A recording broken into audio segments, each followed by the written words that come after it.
Bien, muy buenas tardes a todos, a todas. Gracias por darse este tiempo y estar compartiendo con nosotros esta segunda sesión del ciclo de conversatorios que hemos denominado El legado de Joseph Ratzinger, Ecos del Congreso Católicos y Vida Pública número 19, que este año se realizó en las sedes de Iquique y de Temuco.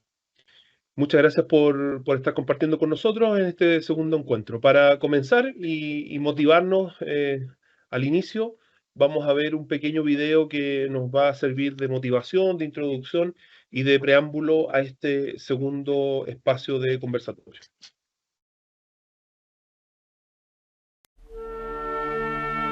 Cuando era niño, Joseph Ratzinger quería ser pintor de paredes, pero la vida le llevó por otro lado. Como todos los adolescentes en la Alemania de sus tiempos, fue alistado a la fuerza en las juventudes nazis, pero se negó a llevar su uniforme. Pasó la Segunda Guerra Mundial excavando trincheras en Austria y Hungría y al final decidió desertar.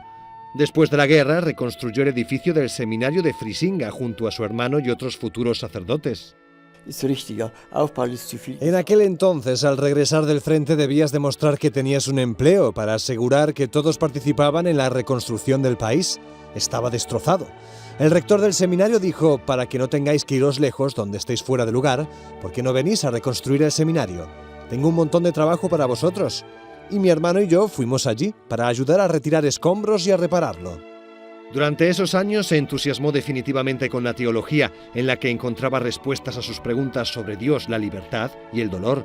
Estas imágenes documentan lo que él llamó el día más importante de su vida, cuando fue ordenado sacerdote. Pronto comenzó su carrera académica. A lo largo de 20 años fue profesor en las universidades de Bonn, Münster, Tubinga y Ratisbona. Tenía una gran pasión. No era ni comer ni beber, era dar clases en la universidad. Él era el mayor experto de la teología. En los años 60, el cardenal de Colonia le pidió que le acompañara al Concilio Vaticano II como asesor teológico, y desde entonces la ciudad de Roma puso sus ojos en él. Pablo VI le hizo arzobispo de Múnich y cardenal. Juan Pablo II lo llevó definitivamente a la Ciudad Eterna como prefecto de la Congregación para la Doctrina de la Fe, el antiguo Santo Oficio. El Papa le confió misiones delicadas como la redacción de un nuevo catecismo, el anterior tenía ya 4 siglos, o las relaciones con los tradicionalistas y también con los autores de la teología de la liberación. No lo sabía, pero se estaba preparando para la misión más difícil de su vida, la que le llegó el 19 de abril de 2005. Dopo il grande Papa Giovanni Paolo II,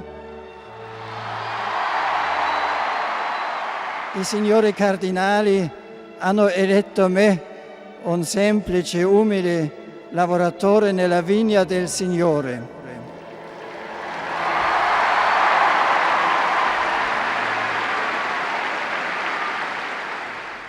A sus 78 años soñaba con regresar a Baviera y retirarse a una vida tranquila. Tenía lista esta casa en el campo y varios proyectos de libros en la cabeza. Es un profesor nato. Amaba enseñar, buscar la verdad y aún más mostrar la verdad, enseñar lo que había descubierto. Es un profesor nato. Durante su pontificado, Benedicto XVI fue un papa tímido, sabio e incomprendido. Un profesor que quiso salvar la cultura de su tiempo, que impresionó por la lucidez de su razonamiento, pero que quizá no consiguió llegar al corazón de su gente. El gesto más importante de su pontificado fue este, en el que revolucionó a la Iglesia Católica. Conscientia mea iterum ad viterum coram Deo explorata, ad conditionem certam perveni, viris meas, in gravescente etate, non iam aptas esse ad monus Petrinum eque administrandum.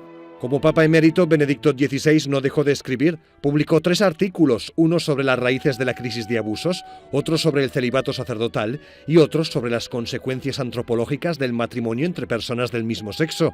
Benedicto XVI intentó llevar una vida discreta, aunque no siempre pudo ser así. A principios de 2022, los abogados que redactaron un informe sobre abusos sexuales en la archidiócesis de Múnich-Frisinga señalaron que el Papa emérito había gestionado mal hasta 4 casos. Todo ocurrió durante su corta etapa de arzobispo, a finales de los años 70. Benedicto XVI encargó a un grupo de expertos de confianza estudiar las acusaciones. Non c'è nessuna evidenza, non c'è No nessuna... hay ninguna evidencia ni prueba que sostenga las acusaciones. Uno de los abogados lo dijo durante la presentación del informe. Exponen su opinión, y es una opinión muy discutible, porque después de leer las actas y la revisión de las conclusiones del informe, no he encontrado ninguna prueba de que el entonces arzobispo Ratzinger conociera estos episodios. El Papa emérito publicó además una carta en la que lamentaba la crisis de los abusos en la Iglesia y en la que dejaba en manos de Dios los aciertos y errores de su vida.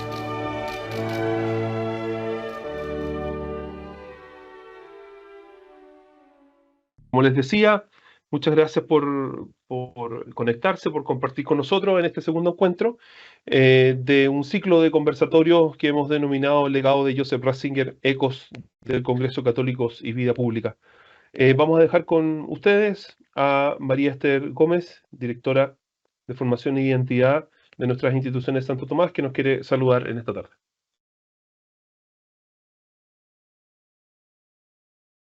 Y buenas tardes, yo creo que ya me ven. Un saludo muy cordial, cortito. Estamos en nuestra segunda sesión del ciclo en el que tenemos puestas muchas esperanzas porque sabemos el desafío que nos dejó el conocer el legado de Joseph Ratzinger, Benedicto XVI, como papa que nos acompañó unos años y como gran pensador, ¿no? Y también como un hombre de fe, pero de una gran razón. El día anterior estuvimos viendo su magna obra de la introducción al cristianismo, algunas de sus pistas claves, sus orientaciones. Nos dejó un gran deseo de conocer más y leer sus textos. Y hoy hemos querido contar con la presencia de Alejandra, ahora la van a presentar, para poder acercarnos a las reflexiones del Papa Benedicto XVI, sobre todo como pontífice, pero también desde su propia experiencia como profesor y como maestro, exactamente el mundo de la educación, del maestro, ¿no?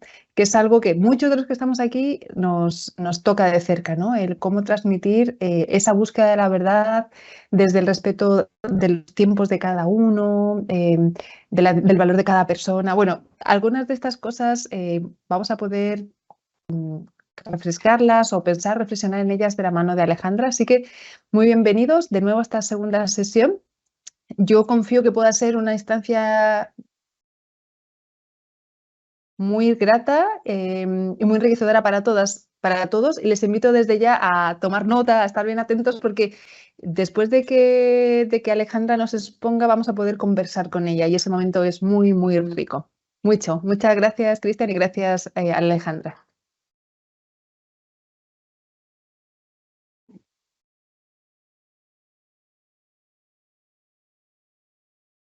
De agradecer el tiempo y el espacio que nos regala para compartir. Ella es Alejandra Fernández.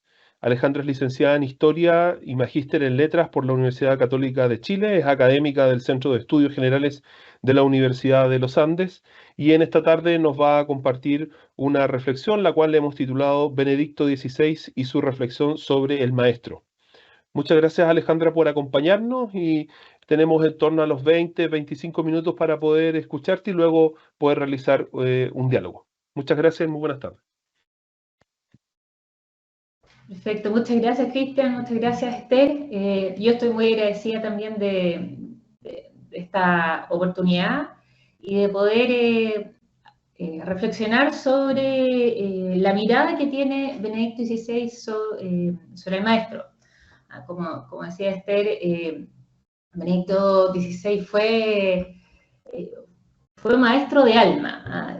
Peter Sewell, su gran biógrafo, decía: Dios quiso hacer papa a un profesor alemán para poner en primer plano la unidad entre fe y razón. Y creo que esa frase sintetiza muy bien el espíritu que hubo detrás de toda la obra de Benedicto, que siempre estuvo marcada por ese espíritu de maestro.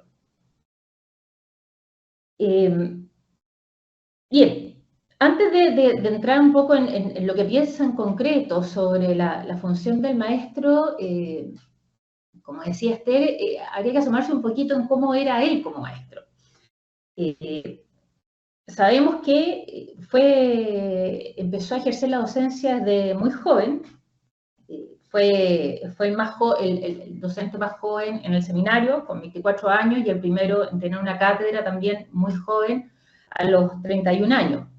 y sus clases se llenaban, muchos alumnos lo iban a ver, y entre los comentarios que se decían es que venía académicamente y didácticamente muy bien preparado.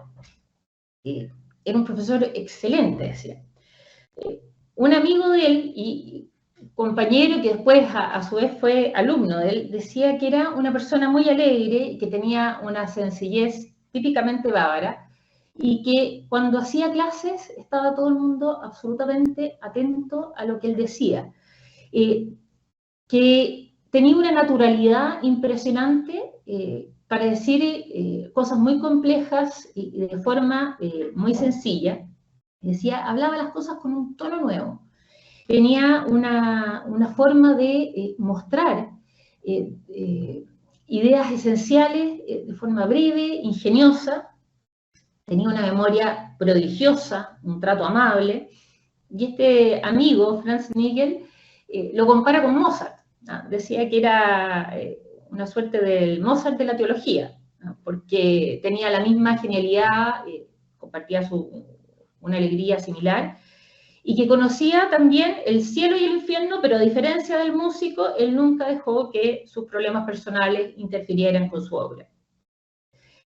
Bien, de él se decía entonces que tenía una memoria extraordinaria, tenía una inteligencia absolutamente sorprendente, que era publicable prácticamente todo lo que salía de su boca, y que a pesar del gran reconocimiento académico que tenía, era una persona tremendamente sencilla, que nunca se le subió el humo a la cabeza. Se cuenta que cuando ya era cardenal, él se sentaba personalmente a escribir tarjetas de Navidad y podía estar horas de horas escribiendo su puño y letra, mandando esas tarjetas, siendo que era una persona importante, que lo requerían para temas muy, muy importantes, no dejaba de hacer esas pequeñas tareas. Y se lo describe entonces como alguien que quería ser simplemente un buen cristiano. Y creo que ese es como el punto esencial para entender toda su vida como maestro. Al final lo que él quería era ser un buen cristiano. Y eso lo llevó a no poder ejercer lo que a él realmente le gustaba, que era la docencia, y tener que aceptar muchas veces cargos que habría preferido no tenerlo, pero dadas sus capacidades era como imperativo que lo realizara. Es así como Peter Sewell dice que aceptó literalmente el yugo del papado, ¿no? Porque para él era más importante hacer la voluntad de Dios. Y teniendo entonces esto como referencia, creo que uno puede comprender un poco esa actitud de Benedicto XVI como maestro, porque a pesar de que ya no volvió al aula, no volvió a la sala de clase, sí tuvo una actitud absolutamente de guía, de maestro, de profesor a lo largo de todo su pontificado. Bien, respecto al tema de la educación, no tenemos a lo mejor quizás grandes tratados donde se despliegue todas sus ideas sobre educación y sobre la labor del maestro, pero sí podemos ver que hay una reflexión constante que se ve manifestada en todo momento. O sea, lo podemos ver, por ejemplo, en muchísimos discursos, en sus encuentros con el mundo académico, en sus encuentros con el mundo de la cultura, en sus catequesis sobre los padres de la Iglesia, en sus referencias a diversos santos, en homilía, hasta incluso en el Ángelus, que es una ocasión como tan cortita, hacer una pequeña reflexión, van apareciendo miradas, mensajes muy luminosos respecto a la función docente. Pero también tiene algunos textos en los cuales habla específicamente y largamente sobre el tema de la educación. Y uno de estos textos clave lo encontramos en el año 2008, cuando Benedicto XVI manifiesta frente a la diócesis de Roma su preocupación ante una situación que él calificó como una verdadera emergencia educativa. Y decía que se notaba una dificultad real para crear personas sólidas, capaces de colaborar con los demás y de dar sentido a su vida. Y esto él lo veía en una, que se manifestaba una ruptura entre generaciones y que por lo tanto había una falta de transmisión de certezas y valores que se hace urgente poder recuperar para poder orientar verdaderamente la vida de los más jóvenes.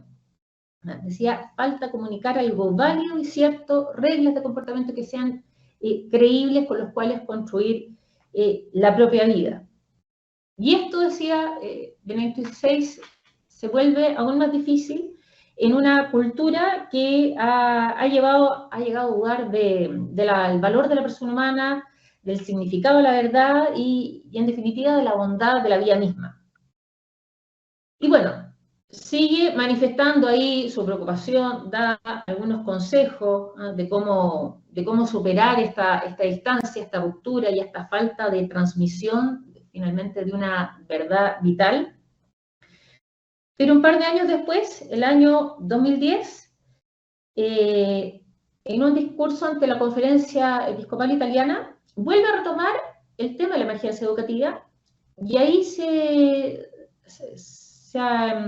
aboca a tratar de desmenuzar cuáles son las raíces de esta emergencia. Y él identificaba dos grandes raíces. Por un lado, un falso concepto de autonomía del hombre, es decir, una idea soberbia del hombre que puede desarrollarse por sí mismo, solo, independiente, sin referencia a nada superior, y que niega la necesidad de un otro. Niega, por lo tanto, la naturaleza del hombre de ser un hombre creado en relación a otro y, por lo tanto, hecho para el diálogo y para el encuentro con el otro. Y la segunda gran raíz que identificaba el Papa está en el escepticismo y el relativismo, tema que sabemos que estuvo muy presente en todo su pontificado, y que él decía que surgen de la exclusión de dos grandes fuentes que orientan el camino humano, la vida humana, que es, por un lado, la naturaleza y, por otro lado, la revelación. Entonces, ¿qué es lo que pasa? Que la naturaleza se concibe como una realidad mecánica, que no contiene en sí misma ningún imperativo moral, y que, por lo tanto, no está sujeto a ninguna orientación de valores, y por lo tanto, el ser en sí mismo no responde a ningún tipo de fin, y no puede constituirse como una guía para el hombre. Y por otro lado, la revelación, dice Benedicto XVI, se deja de considerar como tal, como lo que verdaderamente significa, sino que se toma como una especie de un momento dentro de un desarrollo histórico, por lo tanto como una suerte de relato.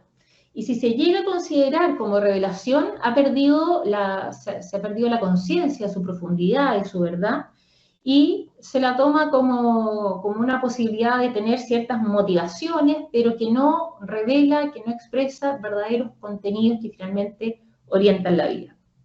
Y con la pérdida de estas dos grandes orientaciones de la naturaleza y la revelación, se deriva una tercera fuente de orientación, que es la historia. La historia carece de sentido si es que la naturaleza carece de sentido y si es que la revelación carece de sentido. Por lo tanto, la historia se vuelve un aglomerado de decisiones culturales, ocasionales, arbitrarias, pero que no valen para el presente ni para el futuro.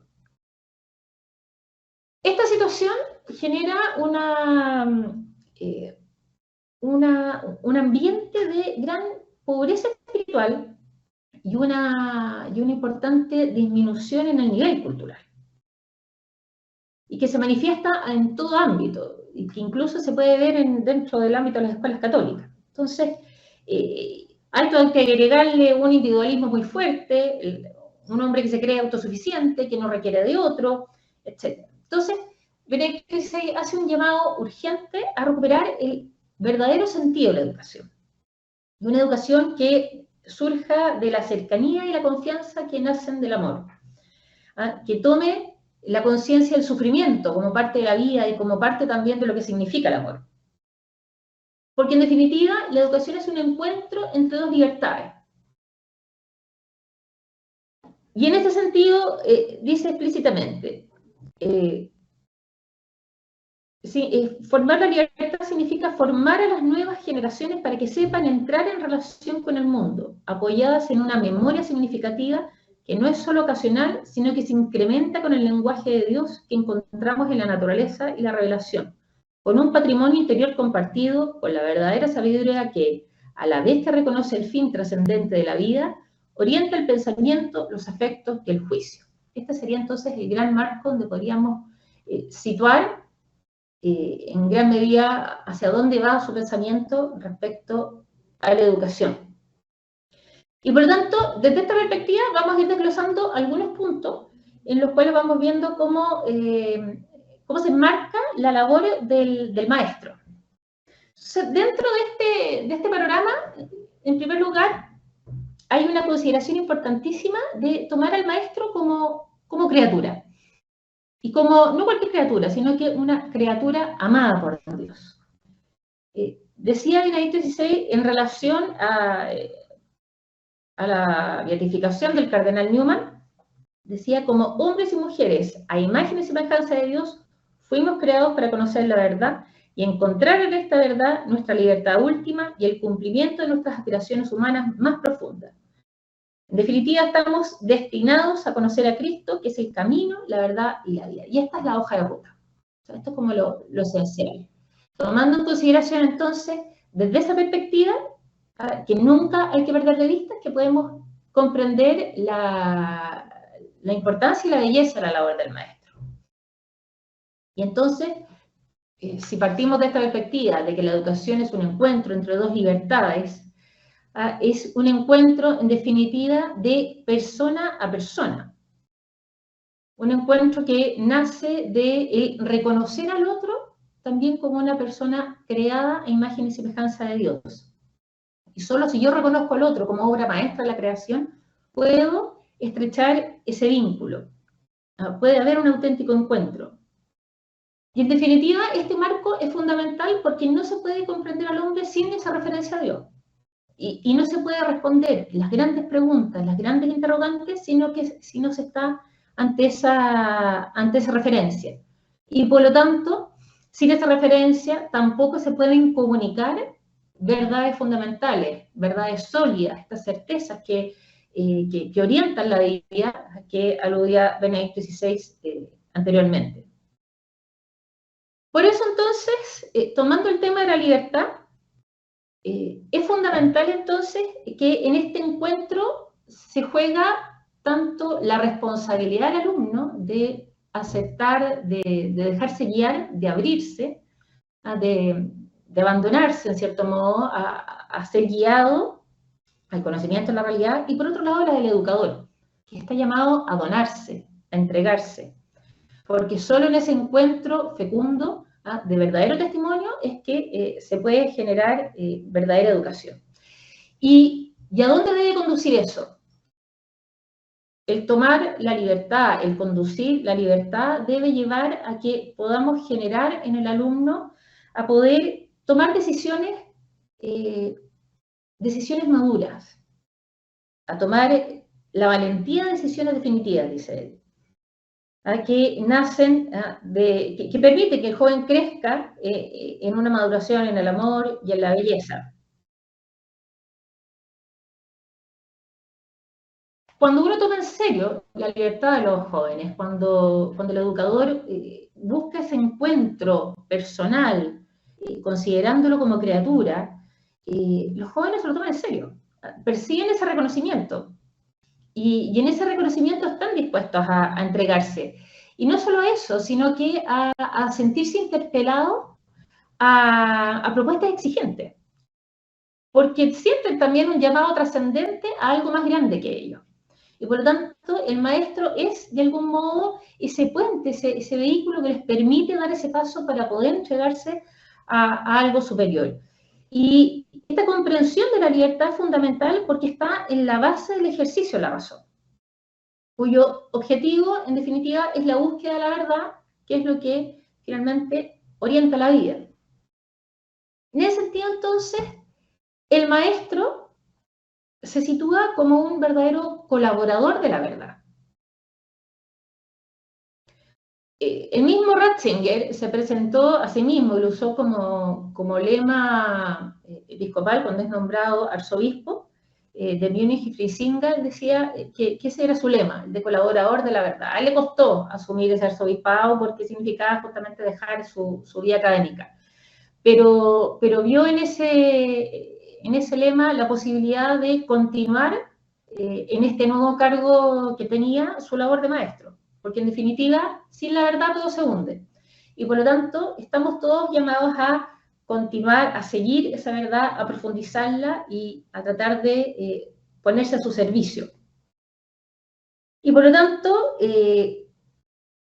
¿por qué tomaba tan radicalmente el tema de la verdad? Porque la verdad interpela al ser humano completo. No apela simplemente a la intelectualidad, sino que la verdad llama a que respondamos con todo nuestro ser.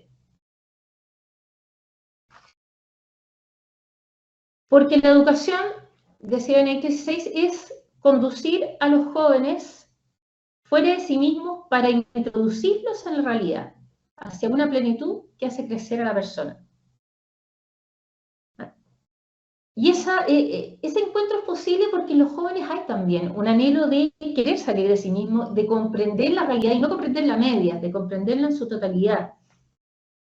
Y eso implica que están abiertos a esa totalidad, la verdad, que en definitiva es Jesucristo. Yo soy el camino, la verdad y la vida. Benedicto cita a Tertuliano, que dice que Jesucristo afirmó que es la verdad, no la costumbre. Y por lo tanto, como labor fundamental del maestro está en responder esa demanda de verdad que tienen los jóvenes.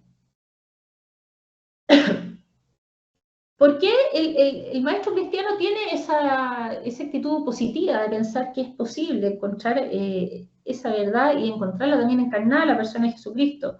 Y es porque el logos, la razón divina, es una razón creadora, que se comunica performativamente, es decir, se comunica de forma creativa, es capaz de cambiar la vida, es capaz de interpelar la vida.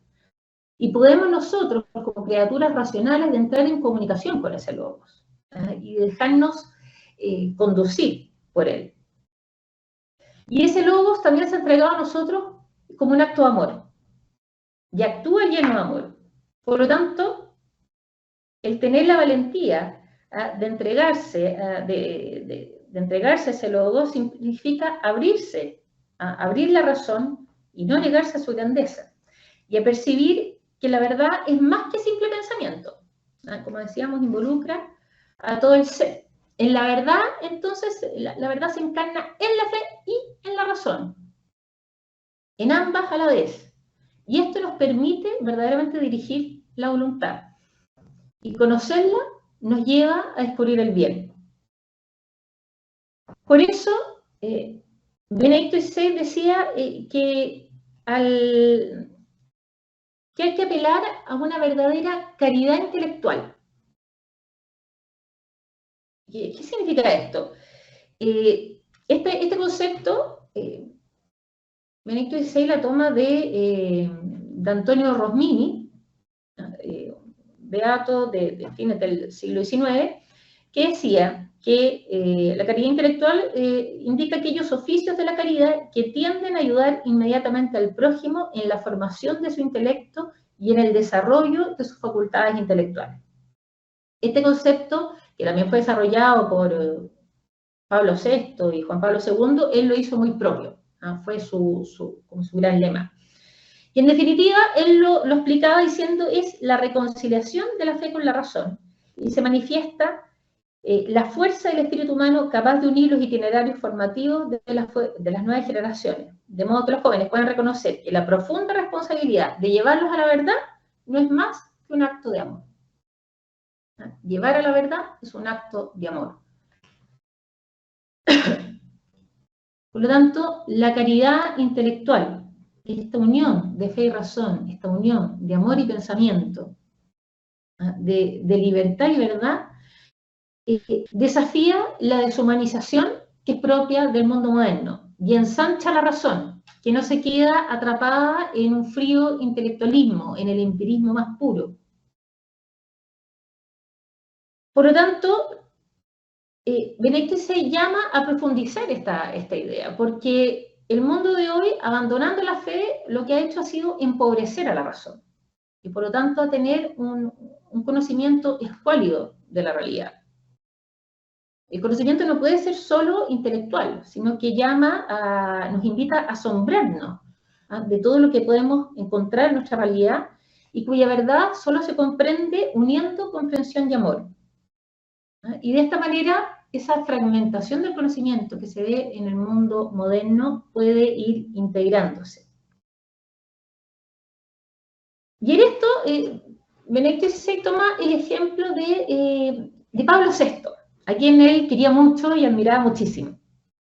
Y citando a Pablo VI y viendo a Pablo VI, decía que había que buscar la unidad espiritual de los jóvenes, en los que haya plena armonía y la integración entre la dimensión cultural y religiosa de la formación, con especial hincapié en el conocimiento de la doctrina cristiana y las consecuencias prácticas de la vida. En definitiva, lo que él llamaba era a formar a los jóvenes de modo que sean capaces de entrar en relación con la modernidad, una relación difícil y a menudo crítica, pero siempre constructiva y dialogada. En definitiva, a formar personalidades sólidas, fuertes, capaces de juzgar el ambiente en el que viven y actúan, a considerarse una persona y no un número en la masa. En una palabra, hay que ayudarles a tener un pensamiento fuerte, capaz de una acción fuerte, evitando el peligro de anteponer la acción antes del pensamiento y hacer de la experiencia una fuente de la verdad. Es decir, hay que ayudar a formar un pensamiento sólido, fuerte, que permite orientar la acción. Y en ese sentido la labor del maestro es fundamental. Y por eso, la única posibilidad de verdaderamente comunicar una verdad sólida, de formar, de ayudar a forjar estas personalidades firmes, arraigadas en un pensamiento sólido, es que esa comunicación de la verdad sea a través del testimonio de vida. Decía Benedicto XVI, citando nuevamente ahí a Pablo VI, que el hombre contemporáneo escucha mucho más a gusto a los testigos que a los maestros. Cuando se escucha a los maestros es porque son testigos. Y por lo tanto, la enseñanza, la verdad, tiene que ser muy vital, muy apegado a esa coherencia de vida. Benedicto XVI compara esa coherencia de vida frente a la actitud de los escribas y los fariseos, que dicen y que no hacen, que lían fardos pesados y se los cargan a la gente en los hombros. Y por lo tanto, hace un llamado a que no podemos comunicar una doctrina, una enseñanza, si nosotros no encarnamos, si no vivimos esa doctrina y esa enseñanza. Por lo tanto, la vocación de dar testimonio es también un signo de esperanza. Es algo que motiva, que orienta, cuando el maestro puede dar razón de la esperanza que mueve a su vida. Y que de ese modo pueda transparentar la belleza de la experiencia cristiana. Y esto permite entonces que, con esa experiencia de vida, proponer metas altas, que puedan ser alcanzables. La verdad, dice Benedicto XVI, no la podemos guardar para nosotros, sino que hay que transmitirla. Y se transmite con esta encarnación, encarnación en nuestra propia vida. Bien, por lo tanto, la formación de los jóvenes tiene que querer despertar una sed de verdad. Y hay que unir entonces ese comprender y ese querer. Pero ese es un camino que es evidentemente muy exigente. El camino a la verdad implica entonces esta unión entre inteligencia y amor. No podemos avanzar en el conocimiento de algo si no nos mueve el amor, ni tampoco amar algo en el que no vemos racionalidad. Pero tenemos un primer gran problema: la verdad absoluta, completa, siempre va a estar fuera de nuestro alcance. Y y por lo tanto tratar de acceder a ella implica en el maestro mucha responsabilidad, sacrificio, donación, implica disciplina, implica renuncia. Pero por otro lado implica aceptar que somos incapaces de acceder a ellas completamente, y por tanto nos enseña a tener humildad, a que en definitiva tenemos nuestros límites. Y nos protege de la vanidad.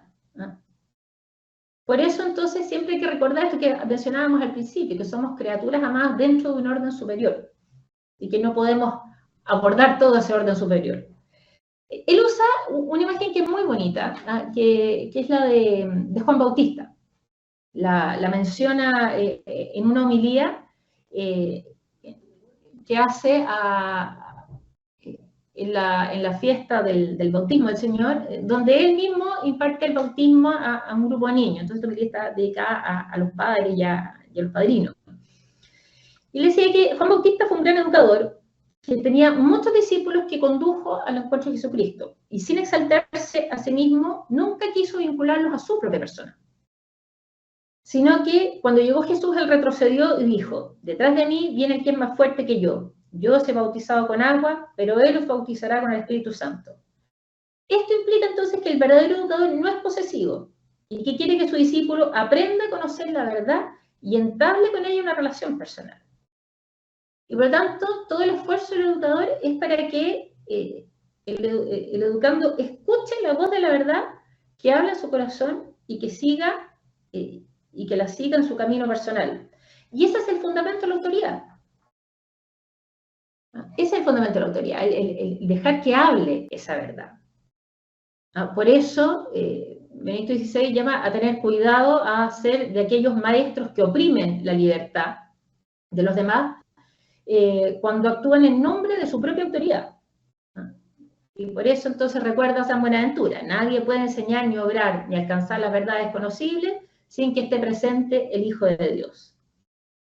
Ahora, evidentemente que Benedicto XVI es muy consciente de todas las grandes dificultades que hay en el profesor, en la acción del docente, y eso puede generar mucho desaliento, las clases que resultan mal, los alumnos que no quieren escuchar, las familias que se ponen complicadas, el ambiente utilitarista, relativista, las malas remuneraciones, podría pasar una lista infinita de cosas que aquejan a la labor del docente. Y frente a esto, el Papa llama a no perder de vista de que somos colaboradores de un plan muy superior. Y para esto ocupa una imagen que él usa recurrentemente, sobre todo cuando habla a los sacerdotes. Y ocupa la imagen del sembrador. Y dice: no hay que olvidar que el sembrador, de esa semilla que le está sembrando, finalmente procede el pan que alimenta a los hombres. Uno normalmente se queda con la semilla, esta semilla que no crece, que no da fruto, pero en definitiva esa semilla está montando que va a formar parte del pan que va a alimentar a los hombres. Es una tarea tremenda a la que estamos llamados. Y eso tiene que dar mucha esperanza.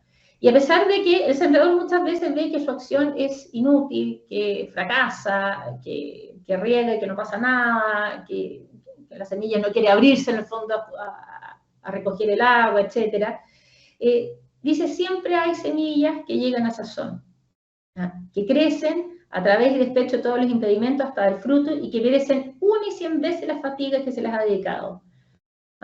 Y porque hay que recordar que todas las cosas que producen fruto verdadero empiezan en este mundo pequeño y escondido. Por tanto, todos los esfuerzos del profesor nunca son en vano. Por eso llama a recordar que no estamos solos en esta tarea, que actuamos en colaboración con Dios, que es el primero y verdadero educador. Y que, por lo tanto, teniendo eso como referencia, tenemos que siempre acudir a las fuentes, a sacar el gozo con alegría de las fuentes de la salvación.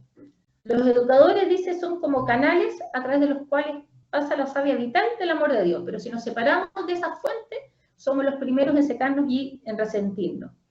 Y por eso estamos llamados a tener a Cristo como modelo, porque Él era el testigo que comunica la verdad del Padre, siendo Él el mismo camino para llegar al Padre. Y por eso entonces utiliza la imagen del sembrador, pero también la del profeta, que anuncia la verdad a pesar de que muchas veces no es escuchado. La del pastor, que sale al encuentro de sus ovejas, y que no descansa hasta que encuentre la que se ha descarriado. Es la imagen del sembrador, pero también del grano de semilla, y que para poder dar fruto tiene que dar su sangre, de dar la vida completa. Y en eso, en definitiva, cuando el maestro se da cuenta de que todas sus acciones están ordenadas a este gran campo, a este gran reino de Dios, a este gran cuerpo, su acción tiene pleno sentido y eso provoca un gozo tremendo. Yo diría que los educadores, dice, para terminar, ser educador significa tener una alegría en el corazón y comunicarla a todos para hacer hermosa y buena la vida. Significa ofrecer razones y metas para el camino de la vida, ofrecer la belleza de la persona de Jesús y hacer que quien nos escuche se enamore de él, de su estilo de vida, de su libertad, de su gran amor, lleno de confianza en Dios Padre. Dice, significa, sobre todo, mantener siempre alta la meta de cada existencia hacia ese algo más que nos viene de Dios. Y podría seguir, pero creo que ya he hablado demasiado, así que, bien. Muchas gracias, María Alejandra, gracias por tus ideas, por compartirnos también tus reflexiones. Tenemos ahora unos minutos para poder realizar alguna pregunta, algún comentario a lo que María Alejandra nos ha expuesto en esta tarde, así es que libremente quien quiera puede dar su cámara, levantar su mano y poder iniciar este diálogo. Tenemos unos minutos ahí que podemos regalarnos en esto. Amelia Sandoval, bienvenida, muchas gracias. Escuchamos tu pregunta.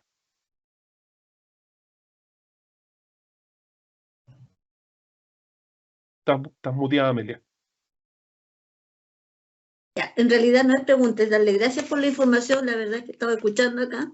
Y bueno, la charla anterior y esta han sido bastante interesantes. Yo siempre he sentido mucha admiración por el Papa Benedicto, que en paz descanse. Pero a medida que he ido escuchando estas charlas, siento más admiración por él, siento que lo quiero más. Así es que muchas gracias por la información. Muchas gracias. Gracias, Amelia, muy amable. Gracias por tus palabras. Bien, libremente, ¿quién más le gustaría hacer alguna pregunta?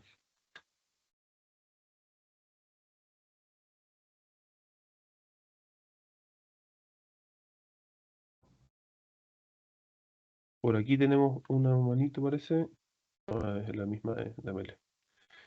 Quizás yo te hago una pregunta, María Alejandra. En esta dinámica como la reflexión educativa ha ido como dando pasos, ¿no? Fundamentalmente en una irrupción de un cierto lenguaje, experiencias de evaluación, experiencias, ¿cierto?, significativas, aprendizaje significativo, y han ido, digamos, poco a poco haciéndose notar un cierto como acervo propio del hecho educativo, por así decirlo, ¿no? En donde, claro, evidentemente son los estudiantes los que están en el centro de esta experiencia, ¿no? Por lo tanto, ahí, ¿de qué manera ir haciendo, o más bien en el pensamiento de Ratzinger, de qué manera poder ir cada vez más empujando a los estudiantes, o no sé si la palabra será empujando, pero motivándolos quizás, a que sean los protagonistas del aprendizaje, ¿no? A que de alguna u otra manera el docente, el educador, el profesor, va siendo un mediador, va siendo una guía, va siendo alguien que acompaña, pero finalmente el protagonista del aprendizaje es el estudiante. Entonces, ¿de qué manera su pensamiento colabora en esta dinámica educativa? Bien, muchas gracias por la pregunta. La verdad es que tiene también sus reflexiones dedicadas al estudiante. Podemos dedicar una charla completa como justamente a eso. Él apela a la responsabilidad de los estudiantes. O sea, apela un poco al llamado a hacerse cargo de sí mismo, a hacerse cargo de asumir la responsabilidad de llevar las riendas de su propia vida. y eso va muy de la mano también de descubrir su vocación, en el sentido de quién soy y a qué estoy llamado a ser. Por lo tanto, yo creo que el gran problema que hoy día nos aqueja en general, y creo que, como tú decías al principio, hay un cierto vocabulario que rodea al mundo educativo y al quehacer educativo, que se ha vuelto como cerrado en sí mismo. Hay toda una terminología, puntos de referencia, que finalmente se convierte en una especie de entramado bastante complejo de conceptos, pero que no salen de ahí. Y que finalmente no muestran a la persona en plenitud. Entonces, yo creo que el llamado está para poder como remecer, por así decir, al alumno, hacerlo salir de sí, porque en definitiva es eso, es hacerlo salir de sí. Yo creo que lo primero está en que el maestro se lo tome en serio, que el maestro se crea el cuento. Y que el maestro se crea el cuento de que lo que está haciendo es en colaboración a esta gran obra, de que es un sembrador más de este gran campo, del reino de Dios. De tener esa meta alta. Yo creo que hoy día hay como una cierta, ¿cómo decirlo? Metas bajas que ha puesto la educación, metas como concretas. Hoy día se nos olvida que educamos para la felicidad, estamos educando para rendir el CIMSS, la PSU, y esos son nuestros grandes objetivos, que les vaya bien para esta meta concreta. Y finalmente formamos en la universidad para tener buenos profesionales que rindan y que permitan el progreso y el bienestar material, y con eso nos quedamos. Y por lo tanto, lo verdaderamente revolucionario es mostrar que la vida se juega mucho más que eso, y que una verdadera educación compromete el corazón y la mente, que compromete la vida completa, y eso implica incorporar armónicamente también el tema religioso, porque eso amplía. Hoy día la religión es quizá, no sé si hay aquí profesor de religión, pero es como el ramo más despreciado en el fondo del mundo escolar y en el mundo universitario prácticamente no existe. Y es tremendo, porque lo que dice el Papa es que eso finalmente angosta la razón y nos permite un conocimiento también muy precario de la realidad. Yo creo que, no sé si responde a tu pregunta, pero creo un poco por ahí. Gracias. Luis Herrera, bienvenido y escuchamos tu pregunta. Bien, muchas gracias. Buenas tardes. Muchas gracias, profesora, por la exposición. De las tantas cosas que tomé nota, quería en particular de pronto comentar o consultar sobre dos. La primera, esa idea que me parece muy importante y en gran medida a contracorriente de la época, no sé si moderna ya, pero digamos escéptica, de plantearle a los alumnos, en mi caso yo soy profesor en la Facultad de Derecho, que hay metas que no solamente tienen que ver con los proyectos de vida individuales, que por supuesto son importantísimos y son el punto de partida en todo caso, sino metas, digamos, que los trascienden, tanto en un sentido social como también en un sentido espiritual. Porque claro, está instalada esta idea de que ser inteligente, ser racional, es no creer en ilusiones, no comprometerse con proyectos muy, muy grandes, porque entonces se ven también en algún punto como absolutistas o de alguna manera que eliminan al individuo. Entonces, eso me parece muy importante porque lograr que los alumnos tengan esa perspectiva a través de la responsabilidad quizás, pero me gustaría escucharla, les da un incentivo para comprometerse con lo que hacen, con lo que están aprendiendo mayor. No es simplemente un asunto laboral, o familiar o personal, sino que también es un compromiso con otros. Y lo otro es lo que comentaba sobre, a propósito de Ratzinger como educador, sobre educar a partir de testimonios. Yo creo que esto puede ser muy importante también, y me gustaría practicarlo en algún momento, porque también son muy escépticos los alumnos, por lo menos en el área del derecho, respecto de, bueno, en qué medida esto se cumple, en qué medida las personas que plantean unas teorías o plantean unas explicaciones o unas formas de asumir los problemas jurídicos, luego lo cumplen. Y probablemente mostrar ejemplos de personas que tanto en el ámbito privado como en el ámbito público han logrado impulsar instituciones, han logrado contribuir a que se logren buenos resultados en sociedad, puede ser un incentivo importante, o sea, como para retomar un poco la credibilidad en que el compromiso con otros tiene sentido, ¿no? Más allá de con uno mismo. Entonces, no sé, de pronto algún ejemplo más sobre esto de educar a partir de testimonios, ¿no? Que me parece puede ser algo pedagógicamente muy, muy útil. Y muchas gracias nuevamente. Muchas gracias. Sí, yo creo que esa es una gran pregunta, porque sobre todo en el ámbito universitario uno ve una distancia muy grande en general entre lo que se enseña, que se percibe como una especie como de herramienta utilitaria para poder desenvolverme en la vida y poder, no sé, ganar juicios y por lo tanto, y tener cierta estabilidad económica, etc.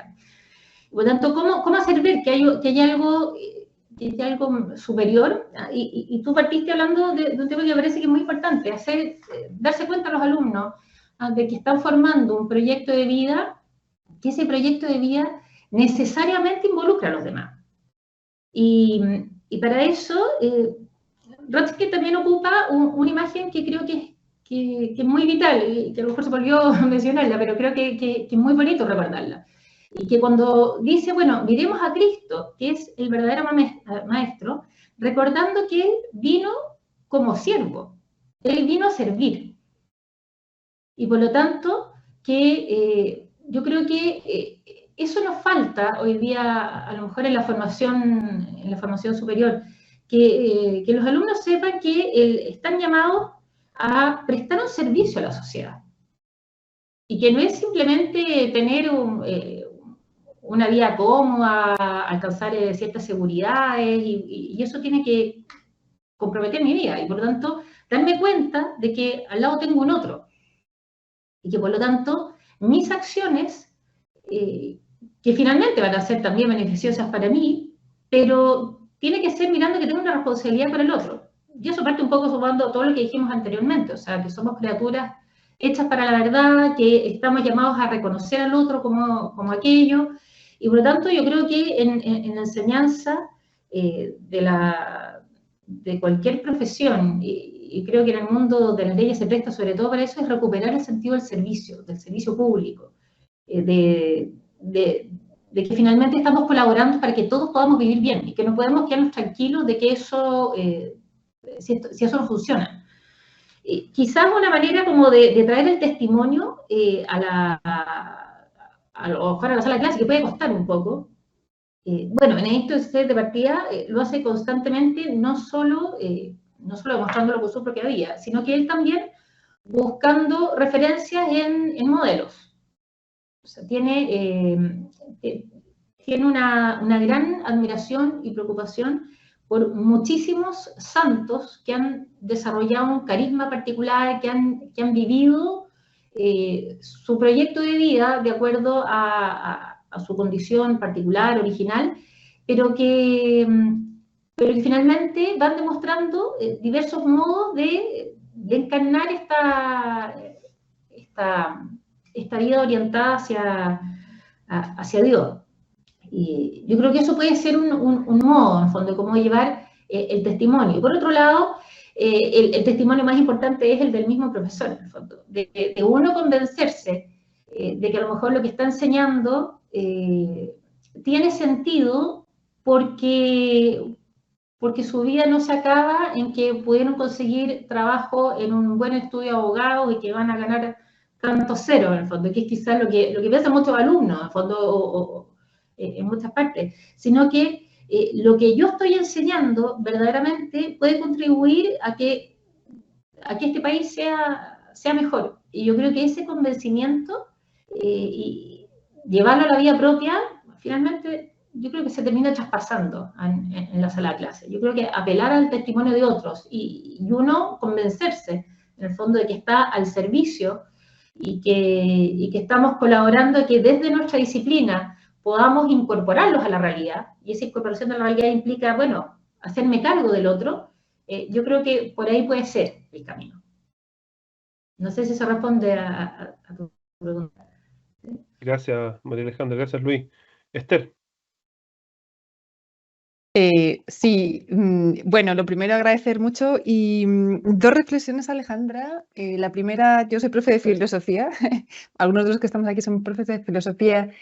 ¿Qué vinculación podrías ver tú entre esa propuesta que tú nos has explicado de la forma en que Ratzinger como maestro o propone al maestro ese proponer, ayudarle a caminar para el conocimiento de la verdad con el método socrático?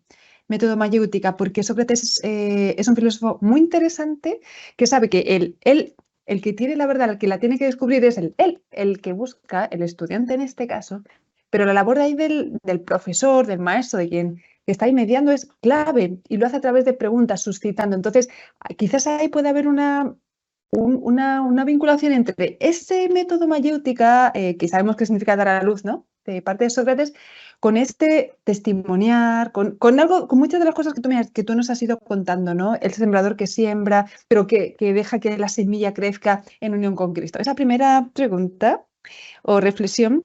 Y luego la otra, bueno, es que también lo quiero vincular con algo que vimos la semana, ¿no?, el mes pasado, la primera sesión, que tú lo has recordado, que yo lo encuentro pero potentísimo, que también vincula con algo de lo que venimos hablando ahora. La idea era algo así como: la educación es un encuentro de dos libertades. Y ahí, bueno, me da una clave, pero bellísima y de súper desafiante para afrontar exactamente ese encuentro de las dos libertades, porque no es solo uno, no es solo el otro. Hay, digamos, esas dos libertades y cómo entendemos la libertad y de qué manera una se ayuda a la otra. Y aquí yo quería contar una pequeña anécdota cortita. Yo he podido escuchar a discípulos directos de Joseph Ratzinger cuando él era profesor en la universidad, de cómo él hacía sus clases y de cómo él hacía trabajar a los doctorandos, a los que estaban investigando con él. Y era muy, muy interesante porque a cada uno, primero, les daba el espacio necesario para cada uno, porque cada uno era distinto, tenía como una manera de trabajar distinta, inclinaciones distintas. Nunca les impuso como un pensamiento único. En ese sentido era súper coherente con lo que tú nos has dicho de este pensamiento, esta razón ampliada. Y luego les juntaba a todos en seminarios para que ellos se expusieran con todos y entre todos, en esa reflexión conjunta, pudieran como ayudarse unos a otros. Y solo él al final decía alguito, así como: yo no vengo aquí como a dictar cátedra, sino que vengo a ayudar, a orientar, porque este trabajo de investigación es vuestro, ¿no? Y la otra anécdota muy interesante de otro que también me contaba, dice, claro, el profesor Ratzinger te tiraba a la piscina. ¿En qué sentido? Te ponía un tema y te hacía que tú lo abordaras. Entonces, no es la figura típica del maestro que lo hace, no, o sea, sabía del protagonismo del estudiante, ¿no? Y a veces incluso, incluso bajo el peligro de equivocarse o de no hacerlo tan bien, dejaba que ellos tuvieran su espacio, ¿no? Y claro, este antiguo discípulo, que ahora es ya profesor emérito de una universidad alemana, pues la contaba cómo yo crecí con esa, o como mis compañeros hemos crecido con esa experiencia de Ratzinger. Entonces, esto como, no sé si sirve, pero para ilustrar o para profundizar en esto del encuentro de las dos libertades. Y bueno, y por supuesto agradecerte, Alejandra. Muchas gracias. Bueno, sí, eso que tú cuentas es muy cierto, y yo creo que refleja muy bien su espíritu, en el sentido de que este encuentro entre dos libertades, él lo describe como un proceso que siempre hay que ser muy respetuoso, ¿ah? muy atento a quién es, a quién tengo adelante, o sea, siempre hay un quién adelante. Y en ese sentido, yo creo que en Ratzinger hay una confianza tremenda en que los jóvenes tienen muchas capacidades, que pueden entregar mucho más. Y hoy día estamos permeados por una cultura como de que no se valora mucho el esfuerzo, que no se valora, que por un lado dejamos solo a los alumnos, con tanta teoría que dice que dejen hacer, que ellos descubran por sí mismos, entonces los dejamos solos sin ninguna guía. Y al momento de querer recoger aquello que hayan podido descubrir por sí solos, es tan pobre, tan poco, que tampoco les exijamos más. Creo que eso es un poco como el ambiente que pesa mucho en mucha teoría educativa. Yo creo que el trabajo de Ratzinger va justamente por ahí, en el fondo de que ese encuentro entre dos libertades nace del reconocimiento de que quien tengo adelante mío es una persona única, original, irrepetible, hijo amado de Dios, y que tiene capacidades, y que tiene una facultad de poder conocer por sí mismo, y por tanto pone metas que son altas. Dice que no hay que tener miedo a poner metas altas, de desafiar, y en ese sentido de generar esta situación de que, bueno, hazte cargo tú mismo, pero siempre ahí, porque no los deja solos. Y ese yo creo que es un tema importante, de que no los deja solos, de que al final, aunque diga un par de cositas, ese par de cositas puede ser muy iluminadora, y puede ser suficiente para tener una comprensión real, que siempre es personal, pero que finalmente apunta a una única verdad. Y yo creo que eso se une un poco con lo que decías al principio del método mayéutico de Sócrates, y que yo creo que Benedicto XVI lo debe entender también en un sentido muy agustiniano, ¿ah? En el fondo de esa verdad que está dentro de uno, y que finalmente el maestro lo que hace es simplemente permitir de alumbrar esa verdad, de que salga, pero que ha sido puesta de algún modo por Dios. Entonces, yo creo que esos ejemplos son más que ilustrativos, en el sentido de que estamos llamados a ver al otro como un mundo único, especial, querido y amado, al cual, por el hecho de ser humano, tiene capacidades a las cuales estamos como posibilitados de poder exigir, y de exigir profundamente. Y que en esa exigencia también hay un reconocimiento, o sea, es decirle al alumno, te estoy tomando en serio. El darle el dejarle a él la responsabilidad de hacerse cargo de la clase, de tener que discutirla, de hacer la exposición, de discutir entre ellos, que no puede ser una discusión de cualquier manera, es una discusión respetuosa, apuntando las ideas, etc. Bueno, finalmente es, hazte cargo y tú puedes salir hacia afuera, pero lo importante es que el maestro tiene que estar siempre ahí para poder guiar, para orientar, para que esto no se quede en un volverse sobre sí mismo. En el fondo, volviendo a esa imagen de Juan Bautista, finalmente esto lo que se tiene que notar es la verdad misma. Y por tanto, esa es la labor del maestro, en definitiva, que cada uno lo pueda reconocer singularmente, personalmente, pero que finalmente es una única verdad. No sé si eso apunta, ¿sí? Gracias, María Alejandra. Clara, y ahí esta sería la última consulta. Bueno, muchas gracias. En primer lugar, agradecer la invitación de la profesora María Esther a ser expositora. La primera vez que la escucho. 2 comentarios y una pregunta. Perdonen mi voz. Bueno, cuando usted menciona que como maestros somos sembradores, profetas, pastores y granos de semilla al mismo tiempo, es como, de repente uno dice, no soy digna de tanta maravilla, pero al mismo tiempo me pasa de que me siento feliz de lo que escogí. Siento que de verdad puedo contribuir con un granito de arena a la construcción de la verdad. Luego, perdón, o sea, el reconocimiento. Luego, cuando me hablan de que, claro, o sea, lo asocié inmediatamente a la formación que recibí en universidades laicas, por ejemplo, en donde, por no decir ateas, ya, en donde formación inicial nos dicen, un profesor tiene que, los 4 pilares, los típicos 4 pilares de la UNESCO, conocer, hacer, ser y vivir juntos. Y siento que, claro, fue la formación inicial que yo recibí, pero finalmente eso se traduce única y exclusivamente en conocer la verdad. Entonces, es increíble cómo de repente se trata de disfrazar algunas cosas en un lenguaje obviamente lleno de teoría y rimbombante, pero en definitiva la labor de los educadores se traduce solamente en eso, en mostrar una verdad que obviamente nos hace plenamente libres. ¿Ya? Y la pregunta que tengo es, claro, menciona usted que la educación involucra un encuentro de 2 libertades, pero yo, por ejemplo, trabajo en el sistema escolar, tengo con niños muy chiquititos de pre-kinder hasta 4º medio, pero yo también tengo el rol del apoderado, ¿ya? Entonces, sucede de que el apoderado nosotros en el colegio nos dice, sí, nosotros aceptamos su proyecto educativo, ¿ya? Pero es solamente para el contrato de matrícula. ¿Ya? Entonces, claro, tenemos nosotros la esperanza de que de repente los niños llegan con oraciones, ¿no es cierto? Y llegan muy emocionados con las cosas que nosotros les enseñamos, pero en la casa no reciben esa misma retroalimentación, por así decirlo. Y luego tenemos el episodio de nuestros alumnos más grandes, ¿no es cierto?, en donde los chicos dicen, pero profe, si yo vengo acá porque voy a sacar, necesito notas para la prueba, para la PAES, por ejemplo. Entonces, ¿qué sucede acá con el rol también del apoderado? ¿Será que es una tercera libertad que está en juego y que tenemos que hacerla dialogar? No sé qué consejo me daría usted para que efectivamente, porque nosotros con los estudiantes a veces logramos hartas cosas, y lo digo un poquito soberbiamente, pero de repente hemos visto casos de alumnos con muchas vulnerabilidades que de verdad encuentran en Cristo verdad, camino y vida, pero son niños que al mismo tiempo deciden apartarse de su familia.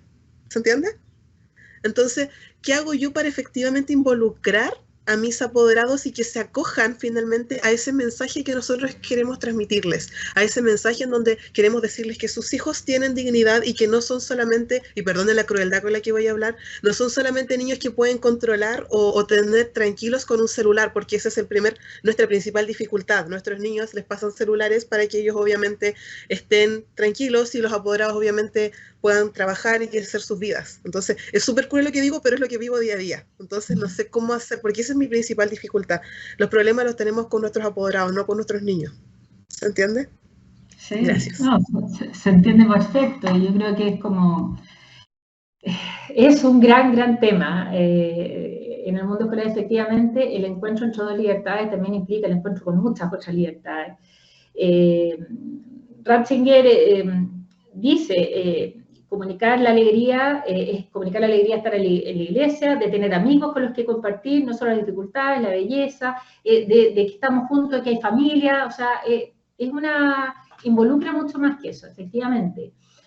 Y en el caso escolar es particularmente más difícil, porque en el caso universitario el profesor se la bate con el alumno nomás, pero en el caso escolar hay que partir de un tema como fundamental, y es que, claro, uno parte de la base que el primer educador son los padres, y que el colegio está para colaborar en la función de los padres. La escuela está en una función subsidiaria. Ahora, todo colegio tiene un proyecto educativo, porque quiere formar a los niños según determinados ideales. Tiene una idea de bien, cómo los quiere formar, qué espera de ellos, etc. Y es un largo proceso, lograr que los padres que ponen a los hijos en ese colegio digan, bueno, nosotros somos los primeros educadores, pero queremos que ustedes colaboren con nuestro proceso educativo porque estamos en la misma sintonía. Ahora, eso claramente muchas veces no pasa. Porque muchos padres en el fondo escogen el colegio porque ven que tiene ciertas características que le gustan, lo dejan ahí depositado al niño, espera que hagan de todo, y cuando hay algo que no les gusta, bueno, viene el choque. Yo creo que ahí es un largo camino ya de formación paralela, por así decir, de formar a los niños de acuerdo a este plan, a este proyecto educativo que tiene el colegio, y por lo tanto, sabiendo que están cooperando, en el fondo, con la labor fundamental de los padres, que son ellos los primeros educadores, pero también de compartir este proyecto educativo con los padres y de hacerles ver por qué es tan importante, por qué es tan valioso para sus niños, para que ellos también se conviertan en cierto modo también colaboradores, que cooperen y que no haya esta contradicción entre la casa y el colegio. Ahora, es una de las tareas más arduas de la vida escolar y toma mucho tiempo. O sea, yo te diría primero paciencia, y que, como dice Ratzinger, siempre hay semillas que llegan a sazón, uno no lo logra, y uno también tiene que saber que no lo logra con todos, ni con los niños y menos con los padres, en el fondo, en muchos sentidos, pero sí con algunos. Y hay que aferrarse a esa esperanza. Y que yo creo que la medida en que ustedes como colegio puedan ir comunicando como más participativamente, o sea, haciéndoles ver a los padres y llamando a que se involucren en este proyecto, que los padres también sepan que están conduciendo a sus niños para ese lado, para que si hay una contradicción de tal, a lo mejor busque la posibilidad de otro colegio donde no tenga esa contradicción. Pero sí, es una tarea muy importante. Además que hoy día uno ve que en los mismos padres hay una gran desorientación y que el colegio también se ha convertido en una suerte de posibilidad de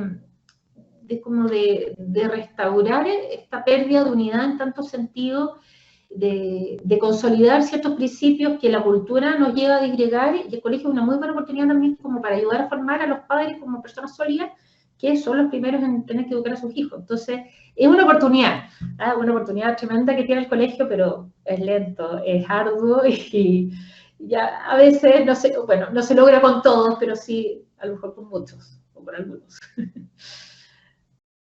Gracias, Alejandra, gracias, Clara. Bueno, agradecer el momento, María Alejandra, agradecer también tus reflexiones, tus ideas. Dos pequeñas cositas antes de despedirnos. La primera está en el chat. Agradecer también las personas que han ido participando en el chat. Ahí hay algunas otras reflexiones que fueron realizando.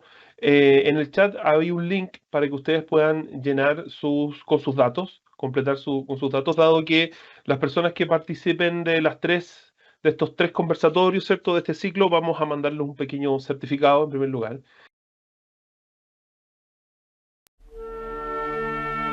Cuando era niño, Joseph Ratzinger quería ser pintor de paredes, pero la vida le llevó por otro lado.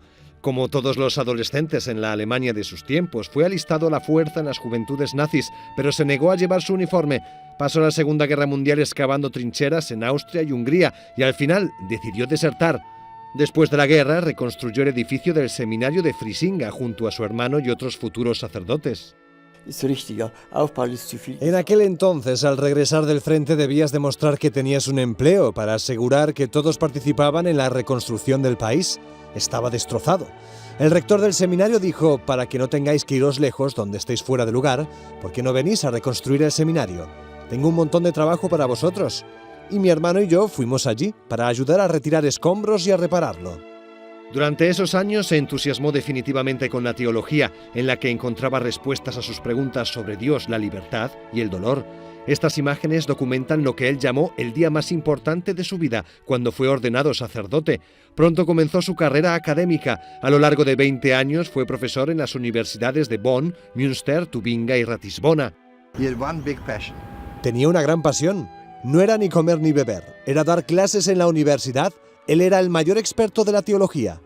En los años 60, el cardenal de Colonia le pidió que le acompañara al Concilio Vaticano II como asesor teológico, y desde entonces la ciudad de Roma puso sus ojos en él.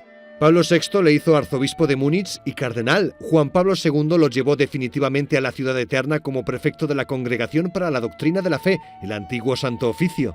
El Papa le confió misiones delicadas como la redacción de un nuevo catecismo, el anterior tenía ya 4 siglos, o las relaciones con los tradicionalistas y también con los autores de la teología de la liberación. No lo sabía, pero se estaba preparando para la misión más difícil de su vida, la que le llegó el 19 de abril de 2005. Dopo il grande Papa Giovanni Paolo II, i signori cardinali hanno eletto me, un semplice, umile lavoratore nella vigna del Signore.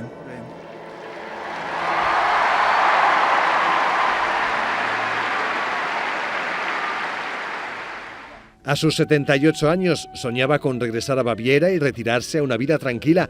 Tenía lista esta casa en el campo y varios proyectos de libros en la cabeza. Es un profesor nato, amaba enseñar, buscar la verdad y aún más mostrar la verdad, enseñar lo que había descubierto. Es un profesor nato. Durante su pontificado, Benedicto XVI fue un papa tímido, sabio e incomprendido. Un profesor que quiso salvar la cultura de su tiempo, que impresionó por la lucidez de su razonamiento, pero que quizá no consiguió llegar al corazón de su gente. El gesto más importante de su pontificado fue este, en el que revolucionó a la Iglesia Católica. Conscientia mea iterum ad viterum coram Deo explorata, ad conditionem certam perveni, viris meas, in gravescente etate, non iam aptas esse ad munus Petrinum eque administrandum. Como Papa emérito, Benedicto XVI no dejó de escribir. Publicó 3 artículos, uno sobre las raíces de la crisis de abusos, otro sobre el celibato sacerdotal y otro sobre las consecuencias antropológicas del matrimonio entre personas del mismo sexo. Benedicto XVI intentó llevar una vida discreta, aunque no siempre pudo ser así. A principios de 2022, los abogados que redactaron un informe sobre abusos sexuales en la archidiócesis de Múnich-Frisinga señalaron que el Papa emérito había gestionado mal hasta 4 casos. Todo ocurrió durante su corta etapa de arzobispo, a finales de los años 70. Benedicto XVI encargó a un grupo de expertos de confianza estudiar las acusaciones. No hay ninguna evidencia. No hay ninguna evidencia ni prueba que sostenga las acusaciones. Uno de los abogados lo dijo durante la presentación del informe. Exponen su opinión, y es una opinión muy discutible, porque después de leer las actas y la revisión de las conclusiones del informe, no he encontrado ninguna prueba de que el entonces arzobispo Ratzinger conociera estos episodios. El Papa emérito publicó además una carta en la que lamentaba la crisis de los abusos en la Iglesia y en la que dejaba en manos de Dios los aciertos y errores de su vida.